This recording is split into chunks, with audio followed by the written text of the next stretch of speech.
میں آج کوئی کہانی نہیں سنا رہی، میں صرف وہ تبدیلی بتانے آئی ہوں جو میں نے خود اپنے اندر محسوس کی جب میں نے استغفار کو صرف الفاظ نہیں بلکہ اپنی زندگی کا حصہ اپنایا۔ جب میں نے بھی کئی بار استغفار کو پہلے کئی بار پڑھا، مگر جب چند مہینے پہلے مجھے احساس ہوا کہ میں اسے صحیح انداز سے پڑھ ہی نہیں رہی، پھر جب میں نے اپنی ایک عادت بدلی تو مجھے اپنی زندگی میں فرق محسوس ہوا۔ پہلے بھی میں سمجھتی تھی کہ صرف استغفر اللہ پڑھ لینا کافی ہے، لیکن جب میں نے قرآن اور حدیث کی روشنی میں سچی توبہ، اپنی غلطیوں کی اصلاح کی اور استغفار کو اپنی روزمرہ کی زندگی کا حصہ بنایا تو چند مہینوں میں سب سے پہلے میرے دل میں سکون آنا شروع ہوا۔ پھر میں نے محسوس کیا کہ عبادت میں دل لگنے لگا ہے، دعا میں امید بڑھنے لگی اور میں ہر حال میں اللہ پر پہلے سے زیادہ بھروسہ کرنے لگی۔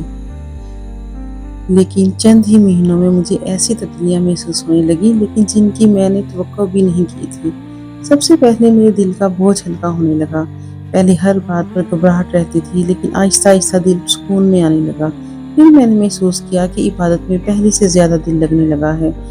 دعا کرتے ہوئے امید بڑھ گئی کہ اللہ میری بات سن رہا ہے اور مجھے اپنی غلطیوں کا احساس ہونے لگا۔ مجھے محسوس ہونے لگا کہ میں کہاں کہاں غلطیوں پر ہوں اور میں بار بار اللہ سے معافی مانگنے لگی۔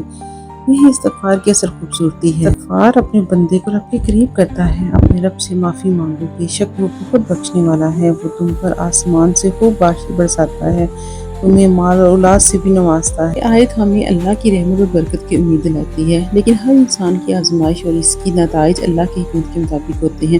آج بھی میں کامل نہیں ہوں، مجھ سے بھی اتنی غلطیاں ہوتی ہیں، لیکن ایک فرق آ گیا ہے کہ اب جب بھی دل پریشان ہوتا ہے میری زبان پہ فوراً استغفار اللہ آ جاتا ہے۔ مجھے یوں محسوس ہوتا ہے جیسے میرے دل کی ساری جمی ہوئی گرد صاف ہونے لگتی ہے۔ اگر آپ بھی مشکلات سے گزر رہے ہیں تو استغفار کو صرف زبان تک محدود نہ رکھیے، سچے دل سے توبہ کریں، اپنے اعمال بہتر بنانے کی کوشش کریں اور اللہ پر بھروسہ رکھیں۔